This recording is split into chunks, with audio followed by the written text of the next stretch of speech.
England ವಿರುದ್ಧ test ಸರಣಿಯಲ್ಲಿ ಆಡುವ ಮೂಲಕ ಬರೋಬ್ಬರಿ 7 ವರ್ಷಗಳ ಬಳಿಕ ಭಾರತ ತಂಡವನ್ನ ಪ್ರತಿನಿಧಿಸಲು ಎದುರು ನೋಡುತ್ತಿರುವ ಕನ್ನಡಿಗ ಕರುಣ್ ನಾಯರ್ ತಮ್ಮ ವೃತ್ತಿ ಜೀವನದ ಕಠಿಣ ದಿನಗಳನ್ನ ಸ್ಮರಿಸಿಕೊಂಡಿದ್ದಾರೆ.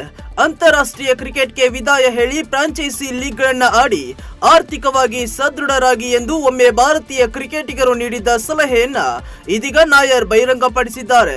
ವಿದರ್ಭ ತಂಡದ ಪರ ದೇಶಿ ಕ್ರಿಕೆಟ್ನಲ್ಲಿ ಉತ್ತಮ ಪ್ರದರ್ಶನವನ್ನ ತೋರಿದ್ದರ ಫಲವಾಗಿ ಕರುಣ್ ನಾಯರ್ ಇಂಗ್ಲೆಂಡ್ ಪ್ರವಾಸದ ಭಾರತ ಟೆಸ್ಟ್ ತಂಡದಲ್ಲಿ ಸ್ಥಾನವನ್ನ ಪಡೆದುಕೊಂಡಿದ್ದಾರೆ. ಜೂನ್ 20ರಂದು ಲೀಡ್ಸ್ನ ಹೆಡಿಂಗ್ಲೆಯಲ್ಲಿ ಮೊದಲನೇ ಟೆಸ್ಟ್ ಆಡಲು ಕರುಣ್ ಎದುರು ನೋಡುತ್ತಿದ್ದಾರೆ. ಭಾರತೀಯ ಪ್ರಮುಖ ಕ್ರಿಕೆಟಿಗರೊಬ್ಬರು ನನಗೆ ಕರೆ ಮಾಡಿ, ನೀವು ಅಂತಾರಾಷ್ಟ್ರೀಯ ಕ್ರಿಕೆಟ್ಗೆ ವಿದಾಯ ಹೇಳಬೇಕಾದ ಅಗತ್ಯವಿದೆ ಹಾಗೂ ಲೀಗ್ಗಳಲ್ಲಿ ಗಳಿಸುವ ಹಣ ನಿಮ್ಮನ್ನ ಸುರಕ್ಷಿತವಾಗಿಸುತ್ತದೆ ಎಂದು ಹೇಳಿದ್ದು ನನಗೆ ಇನ್ನೂ ನೆನಪಿದೆ. ಇದನ್ನ ಮಾಡುವುದು ನನಗೆ ತುಂಬಾ ಸುಲಭವಾಗಿತ್ತು. ಆದ್ರೆ ಹಣ ಏನೇ ಇರಲಿ ಅಷ್ಟು ಸುಲಭವಾಗಿ ಬಿಟ್ಟುಕೊಟ್ರೆ ನನ್ನನ್ನು ನಾನೇ ಕೆಣಕಿಕೊಳ್ಳುತ್ತೇನೆಂದು ನನಗೆ ತಿಳಿದಿತ್ತು ಎಂದು 2 ವರ್ಷಗಳ ಹಿಂದಿನ ಘಟನೆಯನ್ನ ಬಹಿರಂಗಪಡಿಸಿದ್ದಾರೆ.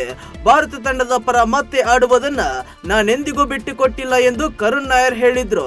ಈಗ ನಾನು ಎಲ್ಲಿದ್ದೇನೆಂದು ನೋಡಿ, ಇದು ಮೋಜಿನಿಂದ ಕೂಡಿದೆ. ಆದ್ರೆ ನಾನು ಹೇಗೆ ಚೆನ್ನಾಗಿದ್ದೇನೆಂದು ನನಗೆ ಮಾತ್ರ ಗೊತ್ತಿತ್ತು ಎಂದು ಕರುಣ್ ನಾಯರ್, ನಮ್ಮ ಕನ್ನಡಿಗ ಕರುಣ್ ನಾಯರ್ ತಿಳಿಸಿದ್ದಾರೆ.